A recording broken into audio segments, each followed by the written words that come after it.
Okay, I heard a story about a kid who, was playing a video game online called Elite Dangerous, and it's like a spaceship fighting video game where, it's mostly about space combat, and there's this really hard solar system to get to. It's full of really skilled players that are always griefing each other and all having all kinds of battles. But the kid had cancer, and he really wanted to get there, and so all the players and the developers were like, we're gonna get you there.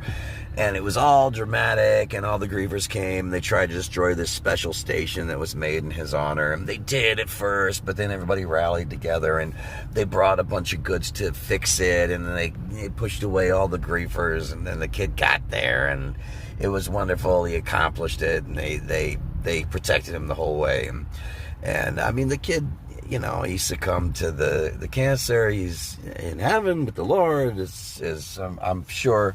And now all of the players who go to that station, they bring this honorary, ritual, gift of supplies for the station to commemorate the event. And my first thought was, that's holy. That's all beautiful and perfect and godly. But it's not going to church and sitting in a pew. You know what I mean? And I was immediately struck with the fact that it's a lot of the talk about what God is on account of what God isn't.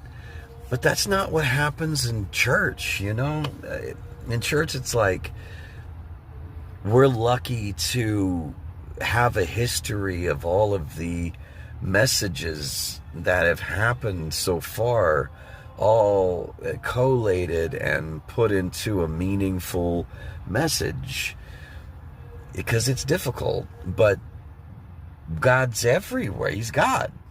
It's not a different God. It's God that inspired those guys to do that wonderful thing. It's called Goodwill. They don't have to do it in the name of Jesus for it to be God.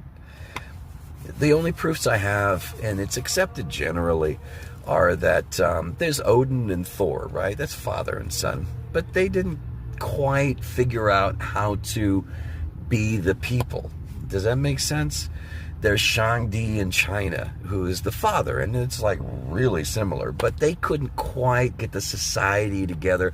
So even in the Bible, Jesus says, hey, redemption is from the Jews. He understood